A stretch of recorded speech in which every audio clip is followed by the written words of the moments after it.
And we are live. Welcome to another episode of Unscripted. And I have the great pleasure to introduce Matthew Lang. Thanks very much for joining me. How are you? Pleasure, David. I'm well. I think it's that time of year where you get to go outside to enjoy yourself. So I'm in the office, but enjoying being in here a little bit. So So let me ask you this. I noticed that you're in your scheduling, it's not right on the hour. So you purposely put in 10:05, 11:05. What's the purpose behind that? so the original intent was to try to not have this back to back to back to back to back. I started in my current role about 3 weeks ago, so this was set up 3 weeks ago. So that was the original intent.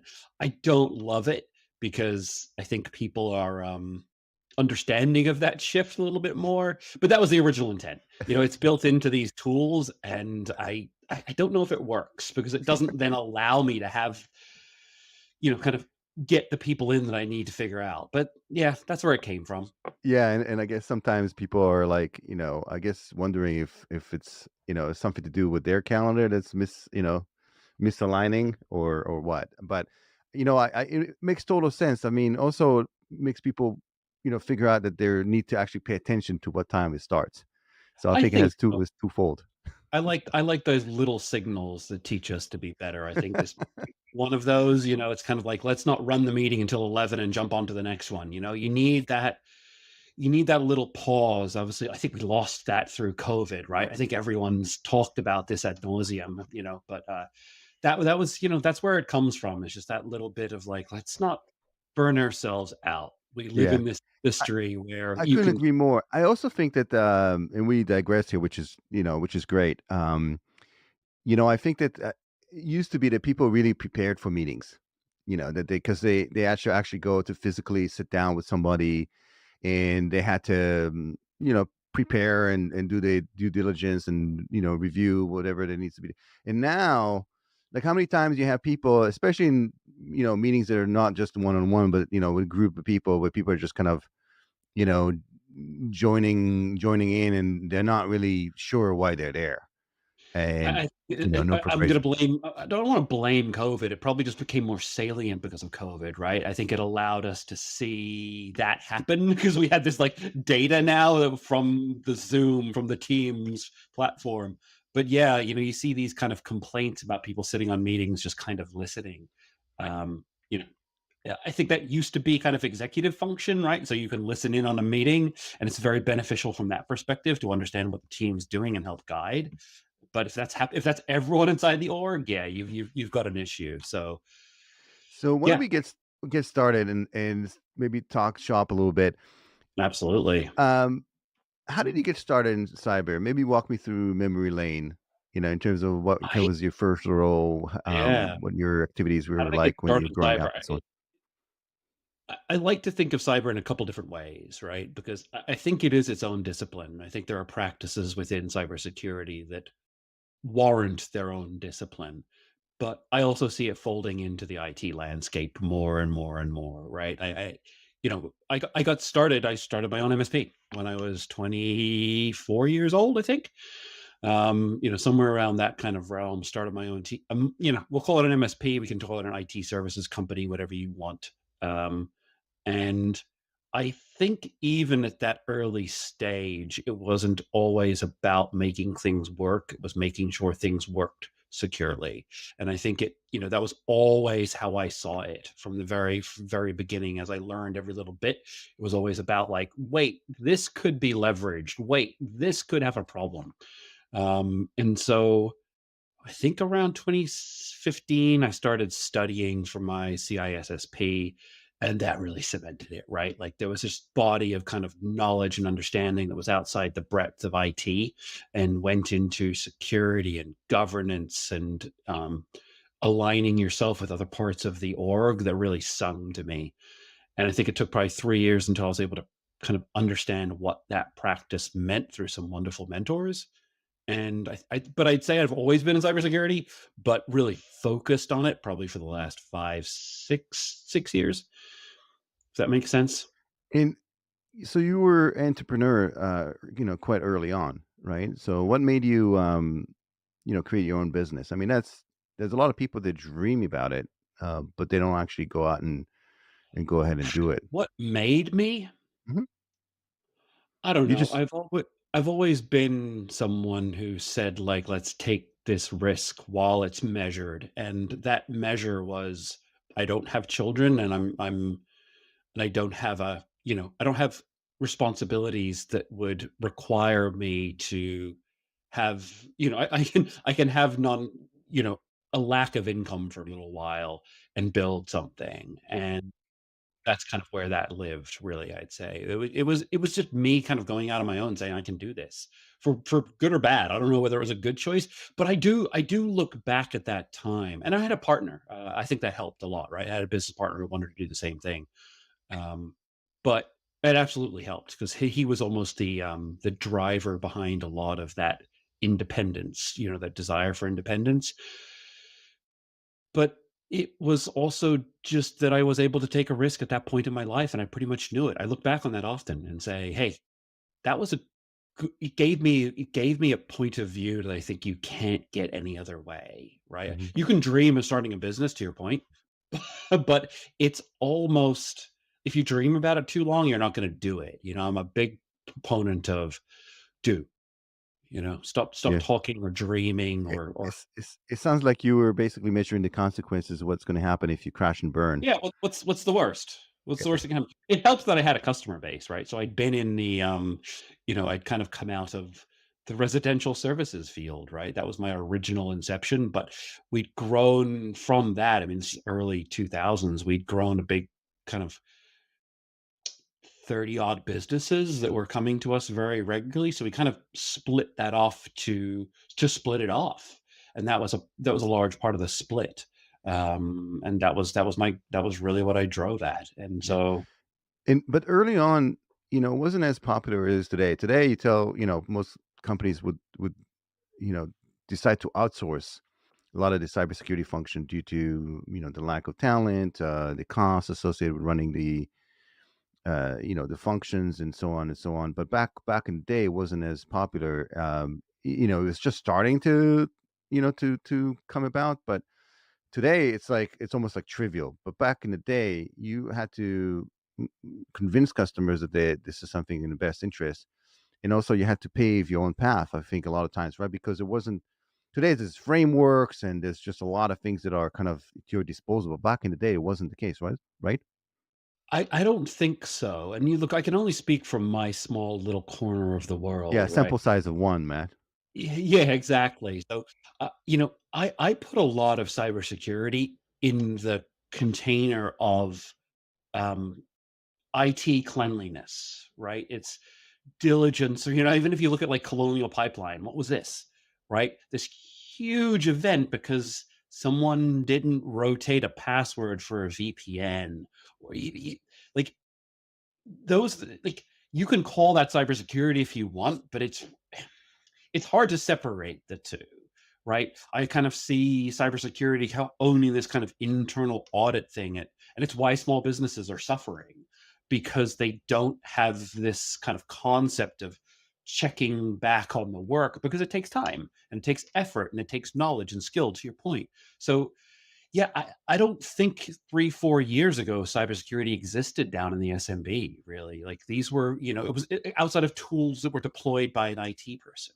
So that kind of practice, these frameworks, your governance, your policies, all those things are where really after the CISSP, I had that language, and then I got mentors to kind of teach me it.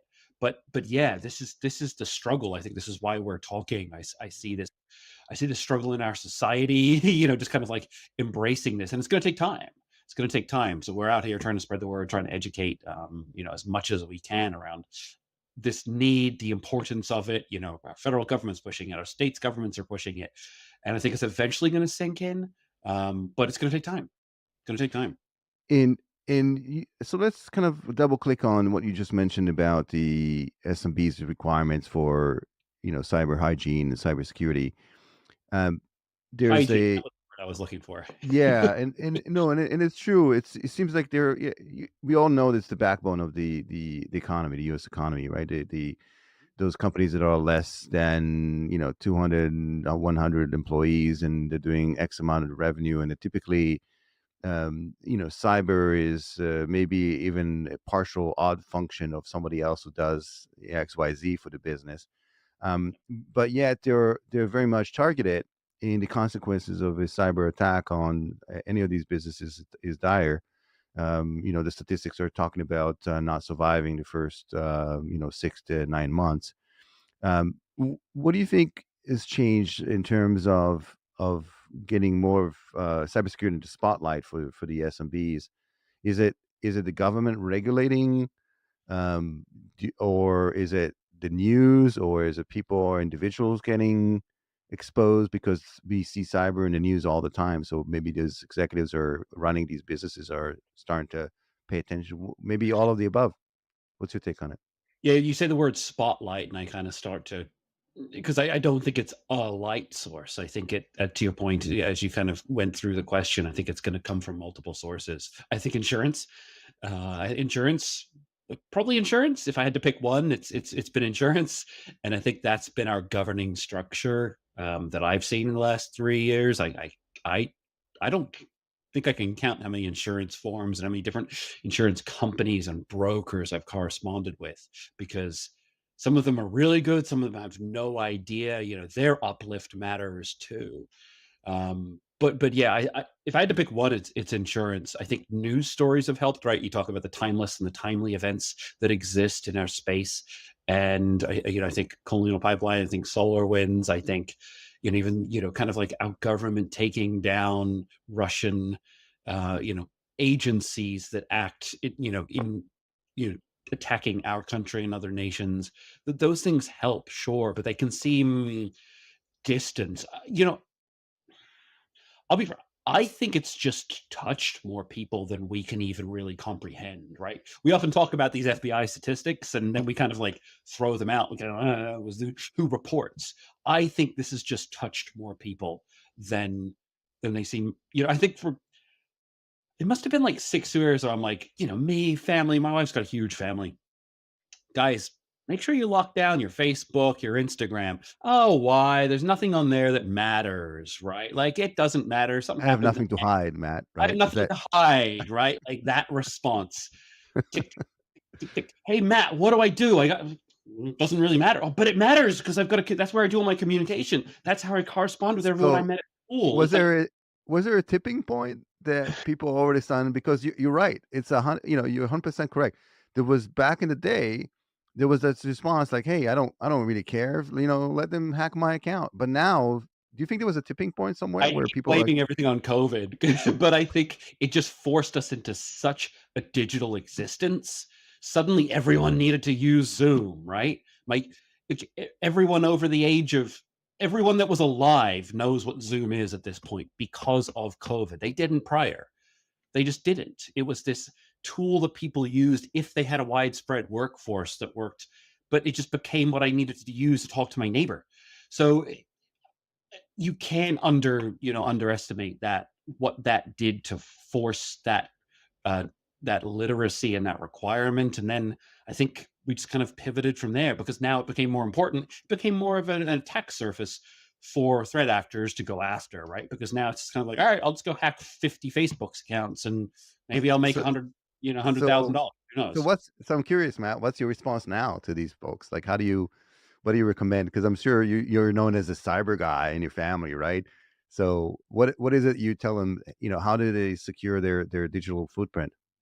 I am a huge blue team advocate, which I try to keep these warnings kind of, early and often, which is, ensure if you're not using a password manager to manage your digital life and using unique passwords everywhere and multi-factor, please don't, just be prepared for a little bit of my wrath before I help you. That's kind of how I term it, because I'm going to help you.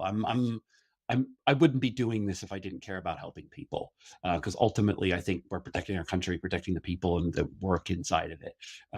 But that's kind of my response. Frankly, I haven't had one in a little while. I think people have.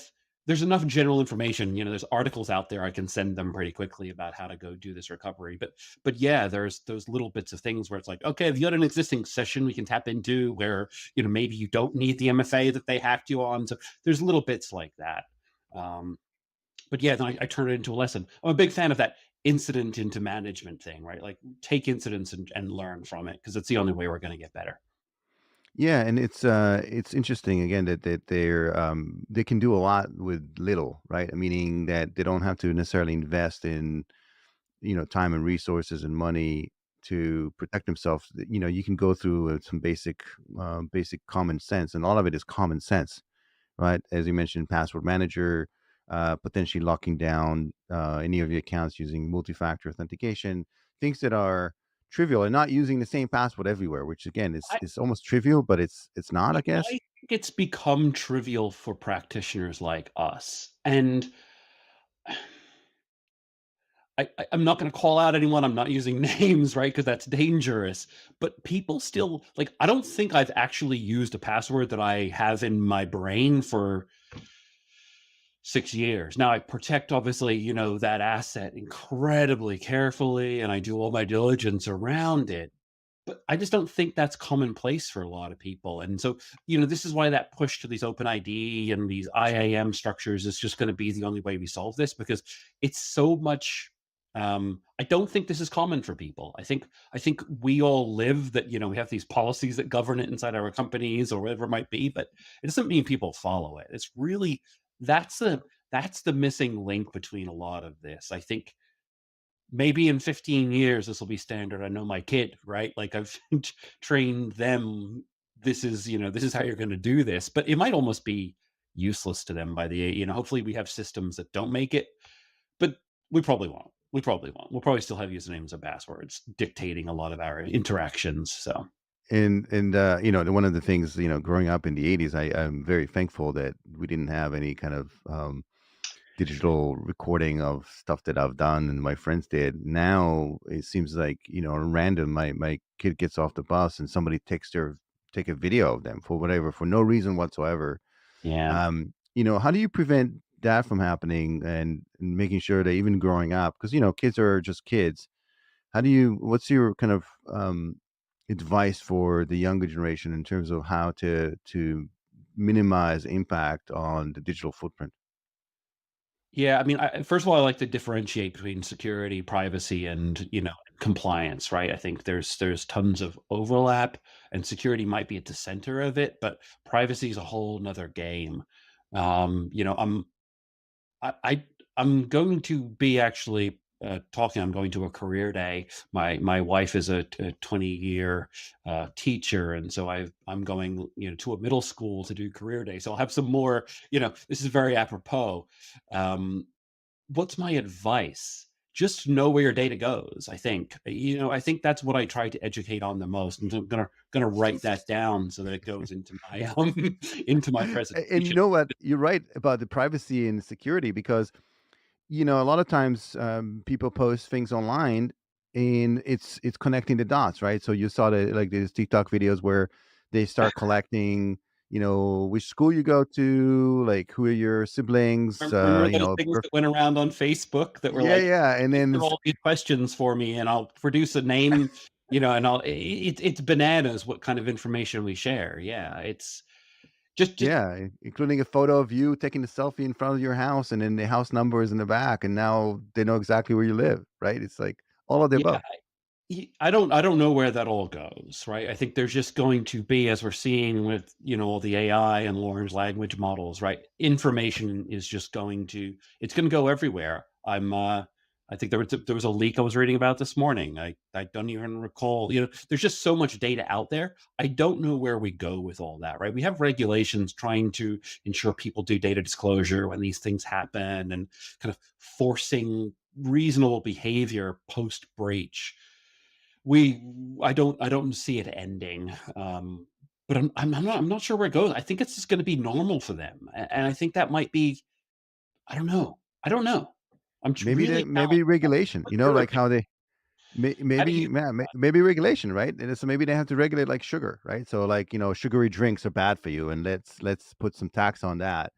There and then force organization to have control over where the data goes. Yeah, I just, I'm half American, and I just don't think Americans are very good at that regulation. I don't think we like to be told what to do, and I think I'm more of a fan of establishing norms, and I think that's where we have to focus and just establishing new norms, and that's what I'm going to try and do on my career day. But is I don't think we're going to regulate this out of existence. Someone follows the rules, even if we make them. So yeah, we could probably shift it a little bit, but I don't know if there's anything scary enough, right? We've got all this data you're talking about going to TikTok and shifting overseas, right? I always talk about like Facebook has all this information too, is it? But at least they're entities that operate for now inside of the US, so we have some sort of level of jurisdiction. That's a shifting area. It's not. I'm not necessarily scared of it. I just don't know what it means. I don't know how that impacts us. I don't think anyone knows where that goes in the future. So Matt, do you have an answer in during the career day of somebody asking you what it is that you do? I I'm gonna sound like some of your previous guests. I'm gonna probably say that my role in front of them is to evangelize security and privacy, just to kind of make sure that we have some a future generation to that cares or understands this a little bit. What do? I protect our businesses and their employees from going out of business and employment. I think that's my summation line. I'm gonna That's write that pretty good, one Matt. If they say if you can't explain what you do in like less than 30 seconds, it means that you don't know what you're doing. So you summed it up pretty quick. down. Yeah, I protect businesses like, from going out of business, and there's a lot of education that leads up to that, as I'm sure you're familiar with. Yeah. So tell me, so speaking of education, so you've gone through and made the effort to get certified, various certifications and so on. Um, there's some people that are pro certifications that are saying, this is the best thing ever. Some people are saying, well, you don't need that. You need formal education. Some people say, well, you don't need that. Some people say, well, you just need hands-on experience. And some people, it's all over all over It is all the board. map. I agree. Yeah, Yeah. What's wild, your right? take on it? You seem Here's to my be a take. great proponent of getting certified. Hmm. You know, I hate sounding like a lawyer, but I often find myself sounding like one because I think it depends on where you are, right? I think I was talking to someone yesterday, a new person in the industry, new person I met in the industry, talking to him about how he was frustrated, had left his job because no one was down there doing the work. And he felt like he was always that person, governing, leading, but then also just kind of like getting things done too. And he was, frustrated by that. Come to find out, he has 3 master's degrees, right? So, whilst the conversation sounds like, he's missing these high level, you know, um, you know, he's just kind of a person down in the trenches or happy down there. He's also got these high level degrees, making sure that he understands his craft. I think if you feel that you need a certification to feel that you're authorized in the space, absolutely. Some people's background, if you've been, trained in the Air Force for 3 years, right? I don't think you need it. You can live without it. But we also need people to come into the space. I'm actually the mentorship chair for our ISC Squared organization in New Jersey, right? So mentorship is near and dear to my heart. It's kind of part of what we do inside the chapter and why we've seen success because we try to figure that out with people. I don't think there's a one size fits all. Education's great. It can't be too theoretical. Yeah, I think we need to get practitioners into the education space, which to our credit, a lot of institutions are doing. And therefore, I think education can be good. But I think the standards in our ever changing world are just so hard, right? This isn't a curriculum that you wrote 20 years ago, despite NIST's age, right? You can't now apply that to modern. You've got to have something tactical, something to grip onto to work in. So I'm a big fan of, yes, educate, but I like the apprenticeship model a lot. And I think our space would benefit from it hugely. isn't a certification at least give you a level playing field, in a sense that at least you know that somebody who got certified has this body of knowledge, right? And because people claim, they can say, well, I have these type of experiences and so on, but at least if somebody is certified, it's almost like there's certification in any discipline, right? You have to be, in order to practice law, as you mentioned, you have to have a law degree, you have to pass the bar exam. Now, it doesn't mean that you pass the bar exam that you're an excellent Lawyer. lawyer, Yeah. Oh, yeah. but at Yeah. least you have the basic level of, at least somebody who can say, well, yeah, he passed the bar exam, he or she passed the bar exam, but they're like they're certified, you know they have that. Would Yeah. that be correct to say as I well? think you're right. Yeah, I think ultimately, I think the landscape has changed and shifted quickly, and I do think we need that in the industry, right? So I think you're seeing the organizations that do the certifications become more and more important, more more engaged, more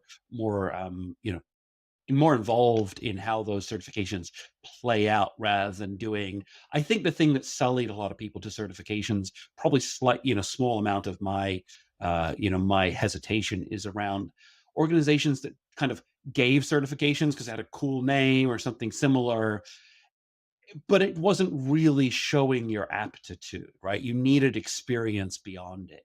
But yeah, I think we need something. To your point, just because you have a law degree does not mean you're an excellent lawyer. And I think you just have to apply the same thing to certifications. It doesn't assume excellence.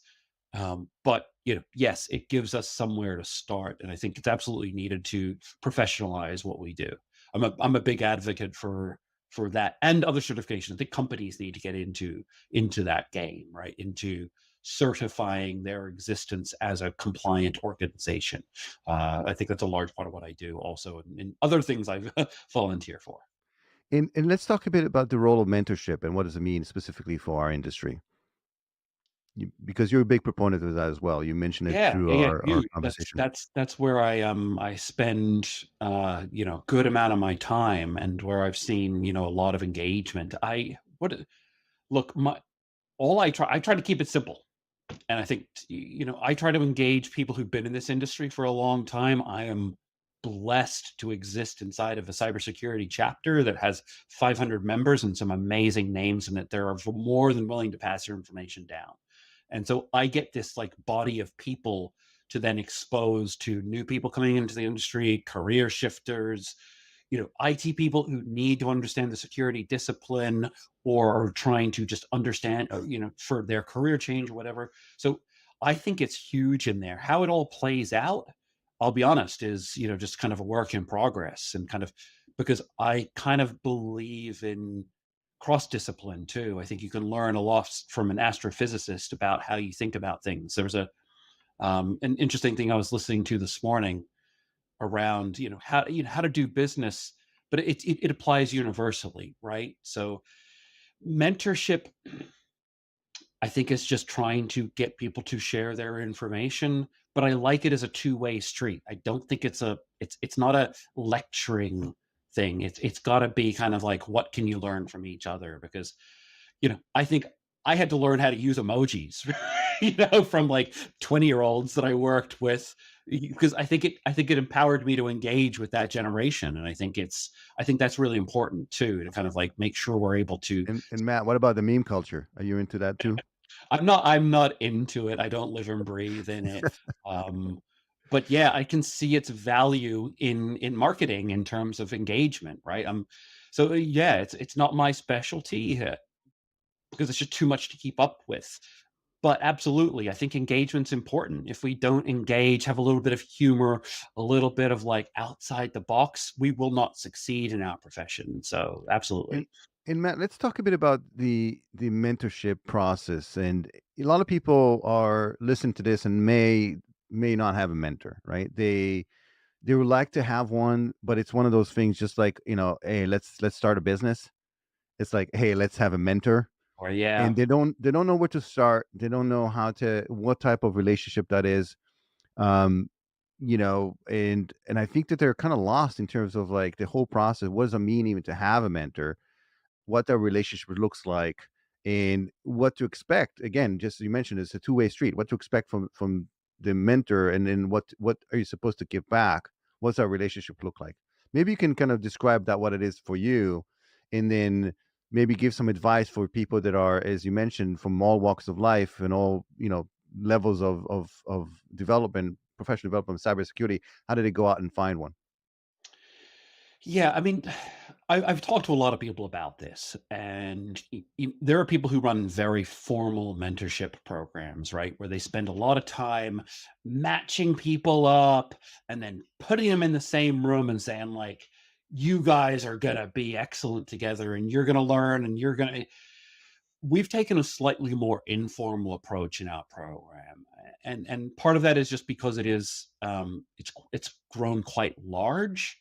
I don't know whether that's a testament to its success or not, but I think a lot of it comes from people inside of our community really just wanted to give back, and I think I try to make sure that's the focus of it, right? Because the truth of the matter is we're all busy. We all have day jobs. Those are the best people to learn from. You don't want someone retired mentoring you sometimes, right? Like they're not, like especially in our industry. So really what I see is that it's really hard to pick who's going to be successful. I can pick two people who do the same thing. They might butt heads the whole time and hate each other. Or I can pick two people who do very different things and they are going to have an amazing conversation and kind of cross pollinate their knowledge set and learn. And so I'm more of a fan of that cross pollinate existence, right? If I think I can govern how someone's going to, how relationships going to work out, it's going to be very time consuming to get to that point of view. And so I do kind of our program, what we do is match you up over the course of a month and ask you just to interact. If you want to stay on and continue to work with that person, be our guest. Doesn't have to be under our formal agreement, that we kind of try to push people through our program with. And if you want to move on to the next person, move on to the next person. Or you can do both. We're not really restrictive in it. What it ends up being more is like a let people match up and see if they're going to make meaningful connections. And as long as I can do that, I'm actually trying to speed it up, but that's hard, in terms of people's time. But it's really just about making sure people, because we're already in the same group, right? At least in my instance, right? I'm not. People have joined our group to try to come here and learn and grow and contribute, and so I just try to facilitate everyone getting to know each other through a mentorship program. And is there a framework like there is in cybersecurity, like where it shows you what steps you need to take in order for you to get the most out of it? Because it's one Yeah. thing to get on a call and talk about the weather and maybe potentially like how are things and blah blah blah, but it's a whole different thing to maybe go through some structure, with potentially go through a Oh, certain topic, absolutely. Yeah. uncover things, and then maybe even applications, right? Like, homework or things there's a next step and all of that. What's your take on it? We so yes, we have a framework to make sure people don't feel overwhelmed by engaging, right? You've got like a CISO who's been doing this for 30 years and a college kid. It can feel scary to them. So absolutely. We give them kind of a one pager. Like, look, here's where to research, here's what to ask, here are some topics to bring up. But we do leave a lot of it in our hands of our mentors, right? We have to trust them that, if there's homework, yeah. And when I mentor, I do kind of give little bits of homework, right? Like, I need you to read this book. I think this book's really going to, and so absolutely. And then Um, Matt, what do you do? You say, hey, next meeting, you say, hey, quote me, page number 37, paragraph 2. What's the second word? oh yeah, no, I'm very much, my wife's in the literacy here, that's where her passion is, and she's very much as she says, like a whole language person, right? I'm not a grammar Nazi. I'm very much kind of like a whole person, a large perspective person. No, it's not that at all. It's just kind of like, look, I'm going to follow up with you in 3 months. I'll set a reminder myself and be like, what's this character mean to you inside of the book, and just kind of try to use that as a natural sequitur to kind of further conversation. We'll run picnics, we run conferences, and so it weaves itself through your existence inside the chapter. But yeah, we've Speaking got of a which, little bit of that framework, but not a ton. Do you have some books that made an impact on you? Maybe they can you recommend? The Phoenix Project. I'd say that's top of my list. I think I still use the story it weaved in my head almost daily to understand like the Deming project management principles, right? So that plan, do, act, check kind of concept. I put that into my presentations. I put that into my daily operations. The Phoenix Project's absolutely top of the list. I am, what am I listening to now? What is it called?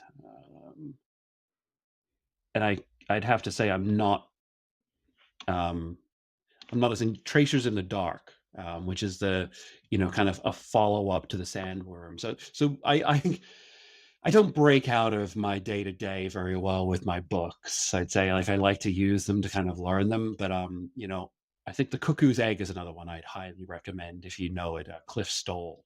I think that if I had to pick two, it's The Phoenix Project and The Cuckoo's Egg by Cliff Stoll. Absolutely amazing book about cybersecurity in the '80s and kind of what it meant inside of the armed forces and kind of how international it felt like it could be very relevant today, but it was from the '80s, so it's kinda crazy to think that everything's changed, but nothing's changed.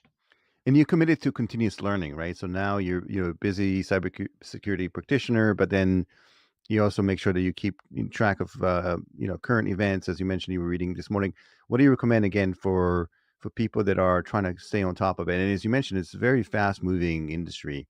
It's almost like if you were going to a deserted island for a month, you come back and it's like, what What just on earth happened? happened, right? Like, I just say Colonial Pipeline, I presume you know what happened, or our audience does, but yeah, like, how do you go back and dig into all that? What do I recommend? I have got a great group of peers on LinkedIn that share amazing information, and so that I think is a curated area where I get a lot of great kind of like summation of what's going on that allows me to understand and then go read. I think there are a couple podcasts. I listen to the CISO series, Daily Headlines, that really do a very good job of, I think, summarizing what's going on there. But all of those are just kind of entry points that require you to go and find more reading. I'd say I'd love to pull our audience, David, around that kind of stuff because I think it's just sometimes I'm in the mood for a podcast. Sometimes I want to sit and read. Sometimes it's watching the webinar from the conference that, we didn't attend that you get to kind of digest. Sometimes listening to interviews like yours, right? So it's, you know, I have to digest it all, but it feels like information overload. I'm actually kind of, having a moment when you ask me where do I digest because it's so much. It You know, is much. It is one of much, the and I things one of the things I'm embarking upon is refining out our CMMC practice because I think there's a huge need for companies, small businesses, our country to be protected in that realm. And the amount of information you have to digest for CMMC to stay on top of what's going on in that space is probably the hardest part for this to work inside of our country. So yeah. So let's dive into that, Matt. This is a really good segue in terms of your day to day. So maybe talk to me about your current role in specifically, how it is that you help business, as you mentioned, to make sure they don't get hacked. And then specifically, let's talk about the CMMC, what it means to the industry as a whole, and where's that going. Maybe a short primer what CMMC is will also yeah, be beneficial for some people that are not familiar with. yeah. I mean, I just shifted roles 3 weeks ago, so Yep. I'm in a brand new company, so I'm a little bit. It's hard for me to fully embrace what that is, right? I was brought in partially because of my entrepreneurial nature, right? I think you tapped into that earlier. So there's a good amount of shift that we see potential in the marketplace for that requires that entrepreneurial spirit. So my day to Matt, day, you're 100% correct. By the way, I think there's a lot of companies out there that are looking for people like yourself with that entrepreneur background. And reason being, um, a lot of the new roles require you to pave your own path and build, and not be actually be told what to do, which is when you're an entrepreneur, a lot of times you don't, no one's going out there and telling you what to do. There's no, like a Yeah, I like to use imprint of the phrase alignment. I need to be in alignment with the business, but I'm basically going to go out there by myself. right, and you're creating a business within a business. Very much. Yep. Really, And I that's think that applies more to cybersecurity than any other discipline. yeah. Explain Because, that. well, I think cybersecurity is interesting because it's merging, and we always talk about it's everyone's job, right? But there are things that it impacts every part of the business. So we're a technology provider, right? We do robotic process automation. We do application custom building. These things aren't ignorant of cybersecurity. They need their own discipline. They need their own portions that are cybersecurity, but it's not entirely cybersecurity. And so, building that practice into the discipline is it's part like policy, it's part influence, it's part market segmentation, it's part differentiation. So having all of that in the mix is I think important in our space. Um, And by the way, Matt, I'll add to that that you cannot add it to the end of the process, right? It has to be injected into, especially when we talk about manufacturer design. It's not, you can't like just put on top of it, like almost like a wrapper around it. It's not how it works. It absolutely does not, and I think that's where the industry used to be. I think more and more of us understand that now, but that doesn't mean we necessarily have that all well defined and all built in and working as it should, right? So that's why we will go into other orgs to help them with that because it's got to happen. So that is, I think that's the difficulty with cybersecurity is to make it into recurring revenue. Um, can be disingenuous to what you learn up front, right? Because I think a lot of it is teaching and education that once you're then done with that, you might move up, but you might not, you might stay at that level. I think when we go into CMMC, right? Because really what I see inside of CMMC is, first of all, it's a maturity model. So it measures where you are. I think that's what attracted me to it, right? It's not kind of like, okay, we're done. It's going to be this constant maturation process that takes time. I think that's good from a practitioner standpoint, but also from a business standpoint. I think this is what our country needs to adopt. So Yeah, that's what attracted and me to it. I will double click on that, Matt, is that there was an incident. There was something that propelled this whole program, right? And I believe it was a leakage of plain drawing from the government suppliers that was leaked to a foreign entity, and it created the need for, I guess the defense defense industry, decided, okay, we can't go on. The government decided, okay, we can't go on having all these suppliers, dealing with very sensitive information without any type of controls over them. Yep, and that's why it's controlled, unclassified information. Yeah, it's all that information that they actually was just reading. Again, all this information we have to keep up with. But yes, that's the nexus of this, right? Was making sure that that controlled, unclassified information is when it is taken out of the prime contractors and shifted down to the 300,000 subcontractors that exist in this space, that information is controlled. And that's a bit of an And that anomaly. by itself, Matt, 300,000, you like glance over it like it was nothing. This is what people don't realize, like how intricate the industry is. There's 300,000 suppliers. Suppliers Right, that suppliers, and up they have subcontractor, potentially, right? So that number can be even larger, right? So it's not the 300,000, but a supplier can use a third party to create other widgets that they require to build, a certain element, right? Is that correct? yeah, there's going into the building a lot of these parts that we see our military use. It's not one, it's quite a complex supply chain. I think That's right. we understand that, and so these rules trying to govern over that supply chain. I summarize it. It might be slightly disingenuous but like basically, if you can think of any security and privacy control that should exist to protect data, that's what they want implemented, right? So when data comes into you, it must be like, okay, this is really important, and you have to handle it through the entire sales process, and you have to draw this all out through the entire manufacturing process, through the entire shipping process. Anything that is of that data that is important needs to be controlled and protected. And so, as you can imagine, it's quite a lot of work to make sure all those controls get followed.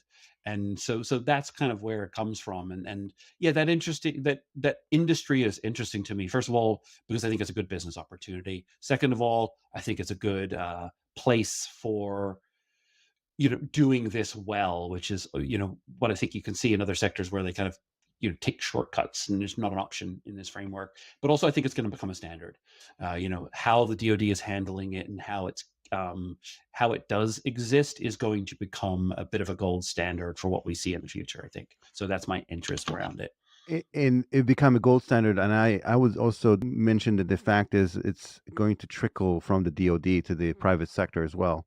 Yep. I think we're gonna end up seeing a civilian version of CMMC for the industry. Yep, absolutely. And I think, you know, I work with CompTIA quite closely on their trust mark. It's in this area, right? I think we're looking for these things that allow us to say, you're a trusted entity. We have them in law, we have them in accounting. I think, we have them in kind of HR disciplines, these kind of other compliance disciplines have these tools of certification and our industry needs, and we've got them in like ISO and things like that, but they're good, but they don't often speak to some of the bits that I think other that we want to highlight, and making them digestible for just an immense audience, I think, is something that I'm passionate and working on also.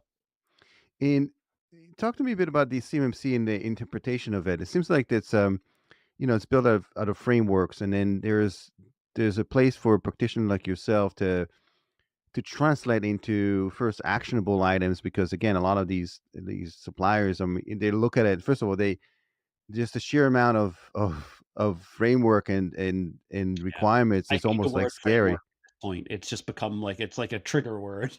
Yeah, yeah, but it's almost like, where do you even start? Like, especially for an organization that's been doing, manufacturing widgets for the past 25 years, and they barely they just had an email system, start using email only 10 years ago. So Yeah, and they probably um still don't even use email the same way you and I do, right? It's this kind of necessary thing, but if you did it all on paper, they'd be fine, and they wouldn't they'd be and it arguably, might be cheaper to do that. Um, but yeah, so your question is kind of like, where do I see that kind of. Yeah, where does it how do you even, like, how does a company like that even start to wrap their heads around it and become, because it's really, you mentioned there's no, this end result will be eventually that they're not going to be able to do business if they're not compliant. Right? That's the end result. And they were crying, the suppliers were came back to DOD and they were crying about it, and DOD just said, "Well, we're sorry. You're either going to be compliant or you don't do business." So it's almost like there's no choice but to go through that path, and maybe they extended the I think the deadline is now, being extended, right? But they're gonna have to get there.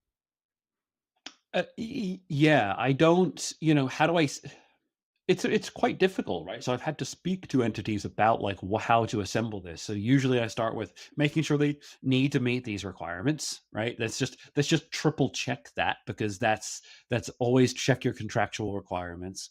After that, it depends on the person you're selling to and their maturity level, right? If they want me to take over it entirely, sure. If they already have existing compliance or risk officers that can speak to this, then maybe we can help out in a subsection of it. Um, I think a lot of it is education. I think I spent, a long time trying to educate some clients in and around what this means, because it's just wrapping the heads around it. What do you mean? I am secure. Yeah, you're secure, but you doesn't mean you're compliant, and vice versa. So like, I try to focus on what's important. I think you can always talk to the frameworks, right? These NIST compliance frameworks to see, they always just let's just make sure we know everything that's in the space first, right? Identify. Beyond that, I'm really trying to in the first stages make sure they're not going to have a breach. I focus on security in the beginning because that can really offset any compliance program as if you have that kind of event. So I will focus in on from my analysis, what are the big hitters? What do we need to get out of the way now? And from there, once those kind of get embedded, your user training, your response, your incident response, your infection prevention, those kinds of things are where I start. And then you start to build your compliance program, regular meetings, and just iterating away at it. It's funny to call it a sell. I don't think I sell it to people because they need it. It's just a matter of getting the trust built that you can go and execute on it. And I think that's the other part of it. It's quite a complicated thing. I think we're still gonna see struggles with it in the industry. I still do in prospects when I talk to them. They're happy to go and sell into the DIB, but then when you talk about the requirements of selling into the DIB, they're like, we'll get to that later. I'm like, to your point earlier, it's not something you're going to strap on later very, very effectively.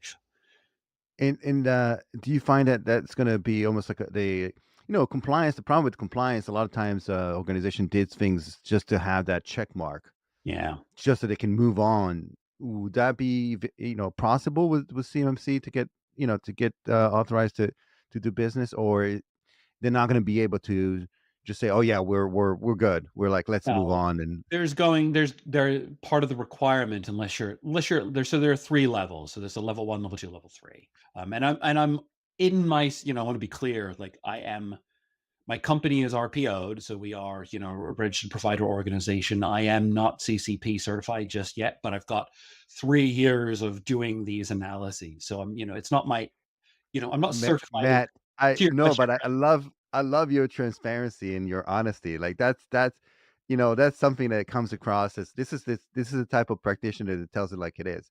You Yeah, don't try to, you have to. So like, So I love that. I I've love got the 3, authenticity. 4 years under my belt of doing these gap analyses and assessments, but, like, I really don't have the certification yet. Again, I've read all of this stuff, and I'm gonna be going through the certification soon. But, yes, at level 1, you're self-attesting. At level 2, you have to be audited by a third party, and at level 3, you have to be audited by the Department of Defense. And so that level 2 is really where we're seeing most of the requirement and traction, because level 1 self-attestation is going to be onerous, but you're probably just digesting small amounts of CUI or FCI, federal contract information. At level 2, you're processing actual data and creation of this stuff, and so you're under not just CMMC regulations, but other regulations that require you to follow a lot of this really closely. So,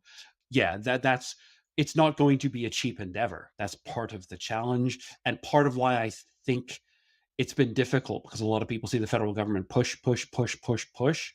Mhm. A lot of that, I think, is to wait for more practitioners to get into the space to help reduce those costs a little bit. And I presume that is happening, because there are more people like me coming through, understanding how to do all of this, coming into the space and making sure we have just good practices in place. Is it like if you've done this like we have for decades, all this stuff just makes common sense. It's just that it costs money to go put it all in place. That's the challenge.